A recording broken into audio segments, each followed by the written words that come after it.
అంబులెన్స్తో దొంగ అల్చల్. 108 అంబులెన్స్తో దొంగ అల్చల్ చేశాడు. హైదరాబాద్లోని ఓ ఆసుపత్రి ఎదుట నిలిపి ఉంచిన అంబులెన్స్ని సినీ ఫక్కీలో చోరీ చేశాడు. సైరన్ మోగిస్తూ విజయవాడ హైవే వైపు పారిపోతుండగా పోలీసులు వెంటాడి సూర్యాపేట మండలం టేకులమాట్ల రోడ్లపై లారీలు అడ్డుపెట్టి పట్టుకున్నారు. మామూలుగా కాదు, ఒక సినిమా రేంజ్లో ఇక్కడ జరిగింది. ఈ అంబులెన్స్ను దొంగతనం చేసి సైరన్ వేసుకొని పోతున్నంట.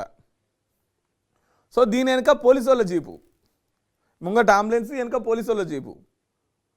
ఓ తాన పట్టుకుందాం అనుకుని పోలీసు వాళ్ళు అడ్డుపడితే ఓ ఏఎస్ఐ గుద్ది మరి ఈడ అట్నే పారిపోయినటువంటి పరిస్థితి. టోల్ గేట్లను గుద్దుకుంటా, అడ్డొచ్చిన పోలీసు వాళ్ళని గుద్దుకుంటా. పాపం మా ఎస్ఐ చాలా దెబ్బలు తాకితే హైదరాబాద్ హాస్పిటల్లో చికిత్స పొందుతున్నాడు.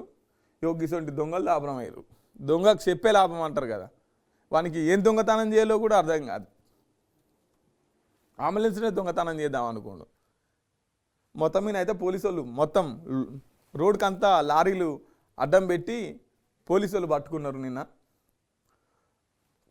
ఎల్బినార్లో కొట్టేసి అటు విజయవాడ రూటు హైవే ఎక్కి వెళ్ళిపోతుంటే ఆడ పట్టుకున్నారు సూర్యాపేట దగ్గర.